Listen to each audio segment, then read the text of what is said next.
Today we are discussing evolution of social media. ഇങ്ങനൊരു topic നമ്മൾ discuss ചെയ്യുന്നത് എന്തിനാ വെച്ചാൽ അത് ഡിജിറ്റൽ മാർക്കറ്റിങ്ങിനെ എങ്ങനെ സപ്പോർട്ട് ചെയ്യുന്നു എന്ന് അറിയാൻ വേണ്ടിയിട്ടാണ്. ശരിക്കും വേണമെങ്കിൽ സോഷ്യൽ മീഡിയ സപ്പോർട്ട് ഇല്ലാതെ ലിങ്ക്ഡിനും ഫേസ്ബുക്കും ഇൻസ്റ്റഗ്രാമും ഒന്നും ഇല്ലാതെ തന്നെ നമുക്കൊരു പ്രോഡക്റ്റ്, ഒരു ബ്രാൻഡ് കൺസ്ട്രക്ട് ചെയ്ത് മാർക്കറ്റ് ചെയ്യാൻ പറ്റും. പക്ഷെ ഇത് വളരെ ചീപ്പായിട്ട് നമ്മുടെ പ്രോഡക്റ്റ് ഒരു മൂവ്മെന്റ് ഉണ്ടാക്കാൻ അല്ലെങ്കിൽ കൂടുതൽ പോപ്പുലർ ആക്കാൻ, ജനകീയമാക്കാൻ, എന്റെ യൂസറുടെ അടുത്തേക്ക് വിത്തൗട്ട് എനി കോസ്റ്റ് എന്ന് വേണമെങ്കിൽ പറയാം, അങ്ങനെ നമുക്ക് എത്തിക്കാൻ, പിന്നെ പെയ്ഡ് ഓപ്ഷനും അതിലുണ്ട്. അപ്പൊ അങ്ങനെയൊക്കെ എത്തിക്കാൻ പറ്റുന്ന ഒരു മീഡിയമാണ്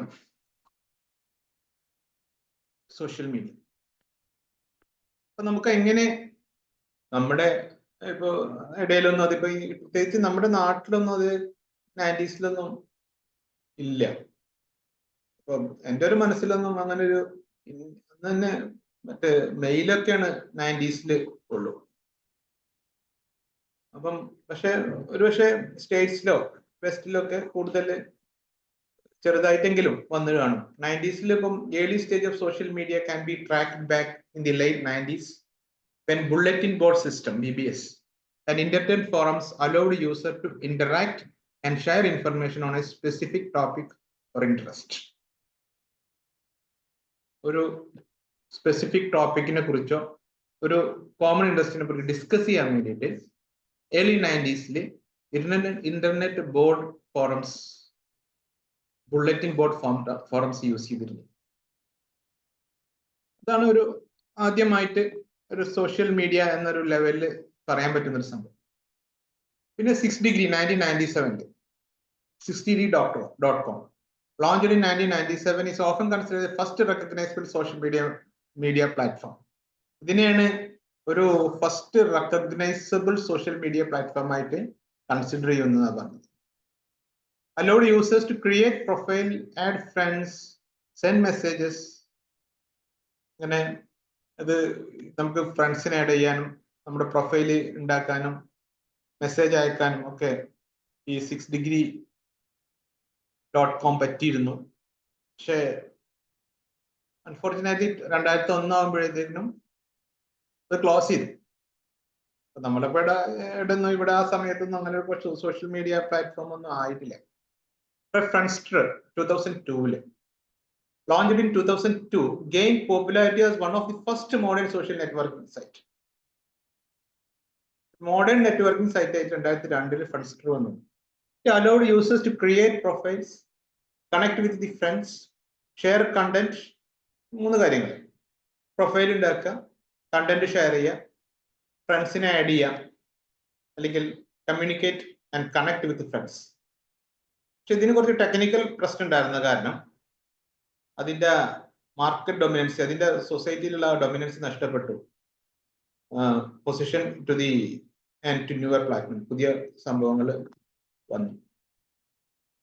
പിന്നെ Myspace 2003 Myspace launched in 2003 it became one of the most popular social networking sites, allowing users to customize their profile with HTML code, share music and connect with others. മൈസ്പേസിൽ എന്താ വെച്ചാൽ 2001 become one of the ഒരു popular social network ആയിരുന്നു. അത് users to customise profile, customise ചെയ്തിട്ടുള്ള profile ചെയ്യാൻ പറ്റി, മ്യൂസിക്കും അത് ഷെയർ ചെയ്യാൻ പറ്റി, music share and connect with others, മറ്റുള്ളവരെ കണക്ട് ചെയ്യാനുള്ള ഒരു പ്ലാറ്റ്ഫോം തന്നെയായിരുന്നു മൈസ്പേസ്. പിന്നെ Facebook, all of you know. ഇപ്പോഴത്തെ കുട്ടികൾ, നിങ്ങളൊക്കെ അധികം എനിക്ക് തോന്നുന്നു പലർക്കും ഫേസ്ബുക്ക് അക്കൗണ്ട് ഒന്നും ഇല്ല, പലരും ഇൻസ്റ്റഗ്രാമിലാണ് ഉള്ളത്. പക്ഷെ 3-4 വർഷം മുന്നേ അങ്ങനെ ആയിരുന്നില്ല. സോഷ്യൽ മീഡിയ എന്ന നിലക്ക് ഫേസ്ബുക്ക് തന്നെയാണ് ഡൊമിനന്റ് ആയിരുന്നത്. ഇപ്പോഴത്തെ കുട്ടികളുടെ ഇടയിൽ ഇൻസ്റ്റാഗ്രാം ഈസ് മോർ ഡൊമിനന്റ്. 2004 ഇത് വന്നത്. 2004 ശരിക്കും പറഞ്ഞാൽ ഇതൊരു സീരിയസ് ആയിട്ട് അങ്ങനെ ഒരു സോഷ്യൽ പ്ലാറ്റ്ഫോം ഉണ്ടാക്കിയത് അല്ല. മാർക്ക് സുക്കൻബർഗ് നമുക്ക് അറിയാലോ, one of the richest man in the world and technology related industries. His college roommate, അവര് ഫ്രണ്ട്സ് ഒക്കെ കോളേജിൽ ഹോസ്റ്റൽ റൂംമേറ്റ്സ് ഒക്കെ തമ്മിൽ ഉണ്ടാക്കിയ ഒരു സോഷ്യൽ നെറ്റ്വർക്കിംഗ്, അവർക്ക് കമ്മ്യൂണിക്കേറ്റ് ചെയ്യാം. പിന്നെ ഇത് ഹാർവാർഡ് ബിസിനസ് സ്കൂളിലെ മൊത്തം സ്റ്റുഡൻസ് യൂസ് ചെയ്യാൻ തുടങ്ങി. പിന്നീട് അത് മറ്റു യൂണിവേഴ്സിറ്റികളിലേക്ക്, പിന്നീട് അത് ഒരു ലോകം മുഴുവനായി. ഇത് വളരെ യൂസർ ഫ്രണ്ട്ലി ആണ്. ഫേസ്ബുക്ക് പ്രൈവസി ഉണ്ട്, എപ്പോഴും നമുക്ക് അപ്ഡേറ്റ് ചെയ്യാം. Contributed to its global dominance. അപ്പോൾ സ്വാഭാവികമായിട്ടും അതൊരു ഗ്ലോബൽ ഡൊമിനന്റ് പ്ലാറ്റ്ഫോം ആണ്. അപ്പോൾ ഫേസ്ബുക്ക് വളരെ കംഫർട്ടബിൾ ആണ്.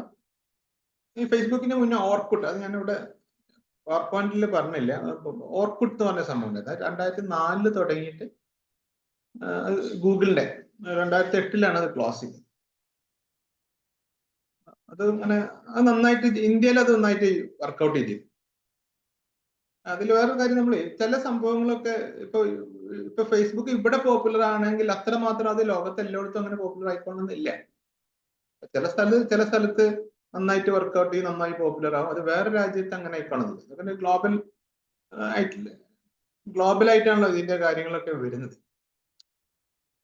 അപ്പം ഏതായാലും ഇന്ത്യയിലും ഏറ്റവും അധികം യൂസ് ചെയ്തിരുന്ന ഒന്ന് ഇപ്പൊ എനിക്ക് തോന്നുന്നു ഇൻസ്റ്റാഗ്രാം ഈസ് മോർ ഡൊമിനേറ്റിംഗ് ഒരു സോഷ്യൽ നെറ്റ്വർക്ക്, സോഷ്യൽ പ്ലാറ്റ്ഫോമാണ്, സോഷ്യൽ മീഡിയ പ്ലാറ്റ്ഫോമാണ് ഫേസ്ബുക്ക്. അപ്പൊ ഇതിന്റെയൊക്കെ പെയ്ഡ് വെർഷൻസ് ഉണ്ട്. ഇത് എങ്ങനെ നമ്മളിത് ഡിജിറ്റൽ മാർക്കറ്റിംഗിന് ഓർഗാനിക് ആയിട്ടും ഇൻഓർഗാനിക് ആയിട്ടും യൂസ് ചെയ്യാന്നുള്ളത് നമുക്ക് പിന്നീട് ഡിസ്കസ് ചെയ്യാം. നമ്മൾ ഫ്രീ ആയിട്ട് നമ്മുടെ ഫേസ്ബുക്കിൽ നമ്മുടെ ഡെവലപ്പ് ചെയ്ത ഒരു പ്രോഡക്റ്റ് നമുക്ക് ഇടാം, നമ്മുടെ ഇൻഫർമേഷൻ കമ്മ്യൂണിക്കേറ്റ് ചെയ്യാൻ നല്ലത്. അതുപോലെ തന്നെ ഈ സെർച്ച് എഞ്ചിൻ ഒപ്റ്റിമൈസേഷൻ ഒക്കെ നമുക്ക് ഇത് കോൺട്രിബ്യൂട്ട് ചെയ്യിക്കാം. അത് നമുക്ക് അടുത്ത യൂണിറ്റുകളിലൊക്കെ ഡിസ്കസ് ചെയ്യാം. പിന്നെ യൂട്യൂബ് ഫൗണ്ടഡ് 2005 യൂട്യൂബ് ഉണ്ടാവുന്നത്. Revolutionary social media by offering platform users to upload, share, view videos. YouTube വെറും ഒരു കുട്ടികളിയല്ല. ഇപ്പൊ ഫേസ്ബുക്കും ഇൻസ്റ്റാഗ്രാമും ഒക്കെ വെറും കൂടുതൽ it is going for funny things. പക്ഷെ യൂട്യൂബില് അതൊരു എന്റർടൈൻമെന്റ് സോഴ്സ് മാത്രമല്ല, എഡ്യൂക്കേഷൻ സോഴ്സും കണ്ടന്റ് വൈറൽ ആകാനൊക്കെ ഉള്ള ഒരു സോഴ്സും കൂടിയാണ്. അപ്പം യൂട്യൂബ് ഇപ്പോൾ എഡ്യൂക്കേഷനൊക്കെ വളരെയധികം യൂസ് ചെയ്യാൻ പറ്റുന്ന ഒരു സംഭവം. നിങ്ങൾക്ക് ക്ലാസ്സിലൊരു സംഭവം മനസ്സിലായില്ലേ, അതിന്റെ ലൈറ്റ് വേർഷൻ ആയിട്ടുള്ള വീഡിയോ ഇഷ്ടംപോലെ കിട്ടും. കുറച്ചുകൂടി നല്ല അഡ്വാൻസ്ഡ്, ഇപ്പോൾ ക്ലാസ്സിലെ നിലവാരം പോരാ, കുറച്ചുകൂടി നല്ലതൊന്നും വേണമെന്ന് വിചാരിച്ചാൽ അതും അവിടെ അവൈലബിൾ ആണ്. അപ്പൊ ശരിക്കും പറഞ്ഞാല് ഈ ടീച്ചിങ് ലേണിംഗ് പ്രോസസ്സിനൊക്കെ വളരെ ആക്സിലറേറ്റ് ചെയ്യുന്ന ഒരു സംഭവമാണ് യൂട്യൂബ്. പിന്നെ Twitter launched in 2006, introducing the concept of microblogging. Users could post short messages called tweets, which is quickly gained popularity for real-time news and updates and public discussion. കൂടുതലും വലിയ ഇപ്പോൾ നമ്മുടെ ഇവിടെ നരേന്ദ്രമോദി അല്ലെങ്കിൽ ശശി തരൂരൊക്കെയാണ് യൂസ് ചെയ്യുന്നത്. അവരുടെ ട്വിറ്റൊക്കെ ഇങ്ങനെ ലോകം ശ്രദ്ധിക്കുന്ന ആളുകളുടെ ട്വീറ്റുകൾ ഒരു പ്രസ് മീറ്റ് വെക്കുന്നേക്കാൾ ഇഫക്റ്റീവ് ആയിട്ട് ഒരു ട്വീറ്റ് ചെയ്താല് അതിൽ കിട്ടും. അതുപോലെ ഇൻസ്റ്റഗ്രാം, അപ്പൊ നിങ്ങളൊക്കെ എല്ലാവരും ഇൻസ്റ്റാഗ്രാമിലാണ് ഉള്ളത്. Launched in 2010 as a photo sharing app and later expanded to include short videos. ഇപ്പൊ റീൽസ് അല്ലേ, അനങ്ങിയ റീൽസ് ആണ്. കോളേജിൽ അഡ്മിഷൻ വന്ന റീൽസ്, ക്ലാസ് തുടങ്ങുമ്പോൾ റീൽസ്, ക്ലാസ് അവസാനിക്കുമ്പോൾ റീൽസ്, ഒരു റീൽസിന് വേണ്ടി ജീവിക്കുകയാണ്. ഇൻസ്റ്റാഗ്രാമിൽ നിങ്ങൾ അഡ്മിഷൻ എന്നോടെ നോക്കും, അഡ്മിഷന് വരുമ്പോ തന്നെ കുട്ടികൾ ഒരുപക്ഷെ നിങ്ങളും അവിടെ എവിടെയൊക്കെ വെച്ച് ഫോട്ടോ എടുത്ത് അത് എവിടെ ഇടുന്നത് നമുക്ക് അറിഞ്ഞൂടെ. Anyway they are more interested getting reels and photos and videos when they're from the time of their admission, end of the day of in the college. It's a focus on visual content and Flickr attracted large user base, making it a dominant platform for visual storytelling. ഇതിപ്പോ ഈ റീൽസും ഒക്കെ പറയുമ്പോൾ അതിന്റെ വേറൊരു defect, പലപ്പോഴും നിങ്ങൾ അതിനെ വിക്ടിമൈസ് ചെയ്യപ്പെടുന്നുണ്ട്. അതുകൊണ്ട് ഒരു പ്രശ്നമുണ്ട്. അതെന്താ വെച്ചാല് അത് നമ്മുടെ ഐക്യുവിനെ ബാധിക്കുന്നുണ്ട്, ഇതിന്റെ ഒക്കെ ഒരു ഓവർ യൂസ്. നമുക്ക് ഇതിൽ എന്തെങ്കിലും സാധനം വിറ്റിട്ട് കാശ് ഉണ്ടാക്കാം, ദാറ്റ്സ് ഓക്കെ, ഗുഡ്. ബട്ട് നമ്മൾ ഇതിന്റെ ഒരു വിക്ടിമായി മാറുന്നത് അത്ര നല്ലതല്ല. ഇത് നമ്മൾ ഒരുപാട് സമയം നമ്മുടെ ക്രിയേറ്റീവ് ആയിട്ടുള്ള പ്രൊഡക്റ്റീവ് ആയിട്ടുള്ള ടൈം ഇതിന്റെ കൂടെ സ്പെൻഡ് ചെയ്യാം. അതുപോലെ ഇപ്പൊ ഞാൻ കഴിഞ്ഞ ദിവസം ഒരു ആർട്ടിക്കിള്, റീൽസ് കണ്ടാൽ നമ്മുടെ focusing concentration ഇല്ലാതാവുന്നു.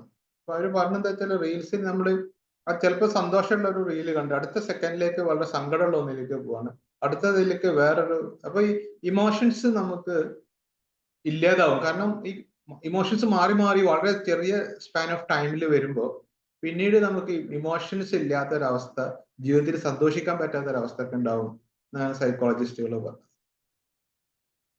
Anyway, social media ഓവറായിട്ട് യൂസ് ചെയ്യുന്നത് വളരെ നല്ലതല്ലാത്ത ഒരു പ്രവണതയാണ്. കാര്യത്തിൽ നിങ്ങളുടെ പഠനത്തിനെ, നിങ്ങളുടെ ബുദ്ധിശക്തിനെ, നിങ്ങളുടെ കോൺസെൻട്രേഷനെ ഒക്കെ ബാധിക്കും. You should be very vigilant and take care. Snapchat ഇത് 2011 തുടങ്ങിയത്. Introduced എഫിമെറൽ messaging when content disappears after a short period. അത് നല്ലതാണ്. നമ്മളിങ്ങനെ അത് അക്യുമുലേറ്റഡ് നമ്മുടെ ഫോണിലെ സ്പേസ് ഉണ്ടാവില്ല, ചെലവാവില്ല, അല്ലെങ്കിൽ നമ്മുടെ സിസ്റ്റത്തിലെ കുറച്ച് കഴിഞ്ഞാൽ അതുകൊണ്ട് ഡിസപ്പിയർ ആവും. പക്ഷെ ഫോട്ടോ ഒക്കെ സ്റ്റോർ ചെയ്യണമെങ്കിൽ അത് ബുദ്ധിമുട്ടാണ്. It is quickly gain popularity among the younger audiences for its fun and casual communication style. TikTok app നിങ്ങൾ എല്ലാവരും ഫോണിൽ ഉണ്ടാവും ഒരു വിഷയം. ഞാൻ പറയുന്നതിനേക്കാൾ ഒരു വിഷയം ഇതൊക്കെ നിങ്ങൾക്ക് നന്നായിട്ട് അറിയണതാവും. അതിന്റെ പൊട്ടൻഷ്യലും അതിന്റെ കാര്യങ്ങളും നിങ്ങൾ അറിയാത്ത ഒരു കാര്യം, അതുണ്ടാക്കുന്ന നിങ്ങളിൽ ഉണ്ടാക്കുന്ന ചില ഈവിൾ ഇമ്പാക്ട് മാത്രമാണ് നിങ്ങൾ വേണ്ടത്ര ബോധേഡ് അല്ലാത്തത്, അല്ലെങ്കിൽ ബോധേഡ് ആയാൽ പോലും നിങ്ങൾ കെയർ ചെയ്യാത്തത്, അല്ലെങ്കിൽ you are be victimizing. TikTok originally launched in 2016 in China, expanded globally as a TikTok in 2018, become a sensation for short form videos, music and creative content, particularly among new generation. LinkedIn ഇത് വളരെ useful ആയിട്ടുള്ള ഒരു platform. ഇത് ശരിക്കും പറഞ്ഞാല് job സീക്കേഴ്സിന് വേണ്ടിയിട്ടുള്ള. അപ്പൊ നിങ്ങളെല്ലാവരും ഒരു LinkedIn അക്കൗണ്ട് തുടങ്ങും. നമുക്ക് ലാബിൽ ഒരുമിച്ച് നിങ്ങളെല്ലാവരും ഒരുമിച്ചിരുത്തിയിട്ട്, കഴിഞ്ഞ ബാച്ച് ഞാൻ അങ്ങനെയാണ് ചെയ്തത്, ഒരുമിച്ചിരുത്തിയിട്ട് തുടങ്ങാം. ചിലർക്കൊക്കെ ഉണ്ടാവാം. അപ്പൊ നിങ്ങളുടെ ഒരു പ്രൊഫൈലൊക്കെ ഇട്ടിട്ട് ഒരു CV ഒക്കെ അതിലിട്ടിട്ട് you can try to get a job through the LinkedIn. At least you can understand. നമ്മളിപ്പോ ട്രൈ ചെയ്യുന്ന ഫീച്ചറിലെങ്കിലും എങ്ങനെ LinkedIn ഉപയോഗിച്ചിട്ട് യു ഗെറ്റ് എ ജോബ് എന്നുള്ളത് മനസ്സിലാക്കുക. LinkedIn business and employment focused social media platform works through the website and mobile app. It was launched in 2003. Rein Hoffman and Eric. Since the December 2014, LinkedIn has been a wholly owned subsidiary of Microsoft. Microsoft's subsidiary എന്ന് പറഞ്ഞു 2014. Platform is primarily used for professional networking and career development. Allows job seekers to post their CV and employees to post their jobs. എംപ്ലോയീസിന് അവരുടെ vacancies അതിൽ ഇടാൻ പറ്റും, പിന്നെ job സീക്കേഴ്സിന് അവരുടെ CV അതിൽ ഇടാൻ പറ്റും. വളരെ യൂസ്ഫുൾ ആണ്. ഞാനിപ്പോ ജോലി അന്വേഷിക്കണില്ല, പക്ഷെ ഞാൻ എൻ്റെ CV ഒക്കെ അതിലുണ്ട്. പക്ഷെ അതുകൊണ്ട് എന്താ വെച്ചാല് പുതിയ ട്രെൻഡുകൾ നമുക്ക് അറിയാൻ പറ്റും.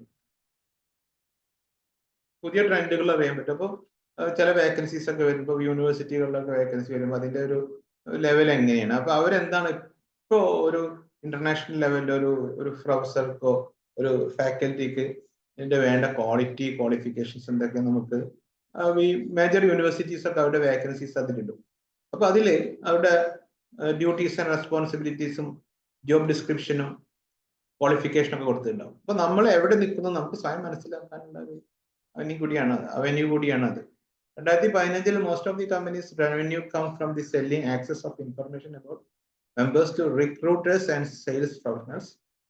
LinkedIn has more than 1 billion registered members. 200 രാജ്യങ്ങളിലായിട്ടും ടെറിട്ടറിയിലായിട്ടും 1 billion members ഉണ്ട്. ലൈവ് സ്ട്രീമിംഗ് കൊടുക്കുക. അത് ഇതിൽ എല്ലാത്തിലും നമുക്ക് കൊടുക്കാൻ പറ്റും. എല്ലാ സോഷ്യൽ മീഡിയയിലും ഇപ്പോൾ ഫേസ്ബുക്കിലായാലും ഇൻസ്റ്റാഗ്രാമിലായാലും യൂട്യൂബിലായാലും ലൈവ് സ്ട്രീമിംഗ് കൊടുക്കുക. ലൈവായിട്ട് നമ്മൾ ചെയ്യുന്ന കാര്യം we can communicate with the public, allowing the users and brands to connect with their audience in real-time stories, short-lived content that disappear after 24 hours. Gain popularity on platforms like Snapchat and Instagram.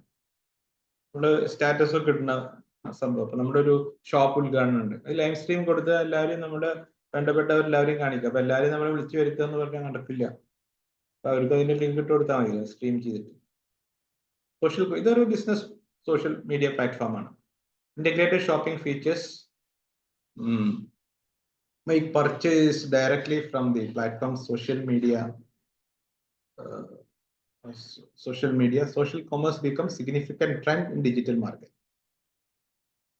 The digital market exclusively use ചെയ്യാൻ പറ്റുന്ന ഒരു സാധനം. പിന്നെ emphasis on privacy and data protection. With the growing concern about the data privacy, several social media platforms face scrutiny regarding their data handling practice. This lead to increased emphasis on user privacy and stricter data protection regulations. നമ്മളിപ്പോ social media മാത്രമല്ല, നമ്മൾ digital platform ഒക്കെ use ചെയ്യുമ്പോൾ നമ്മുടെ പ്രൈവസിനെ അത് ബാധിക്കും. നമ്മുടെ private data അത് വേറെ പല എത്താൻ പാടില്ലാത്ത പല സ്ഥലങ്ങളിലും അത് എത്തിക്കുന്നു. അപ്പൊ ഇവിടെയാണ് നമ്മള് സൈബർ സെക്യൂരിറ്റിയുടെ പ്രസക്തി. നമ്മൾ ക്ലാസ് ഒക്കെ കഴിഞ്ഞ വളരെ റെലവെന്റ് ആണ്.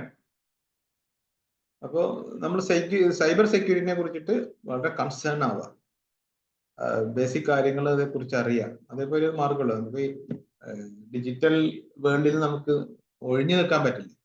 പക്ഷെ നമുക്ക് അതിന്റെ കാര്യങ്ങളെ കുറിച്ച് മനസ്സിലാക്കാൻ സൈബർ സെക്യൂരിറ്റിനെ കുറിച്ചൊക്കെ കൂടുതൽ അറിഞ്ഞിരിക്കുക എന്നുള്ളതാണ് അതിലൊരു ഒരു ഒരു പരിഹാരം. എനിവേ, ഞാൻ ഈ വീഡിയോ സ്റ്റോപ്പ് ചെയ്യുന്നു. അടുത്ത വീഡിയോ അതിലൊന്ന് നമുക്ക് ഓൺലൈൻ ആൻഡ് ഡിജിറ്റൽ മാർക്കറ്റിംഗ് എടുക്കാം. വേറൊന്നില് ട്രെൻഡ്സ് ഇൻ ഡിജിറ്റൽ മാർക്കറ്റിംഗ്.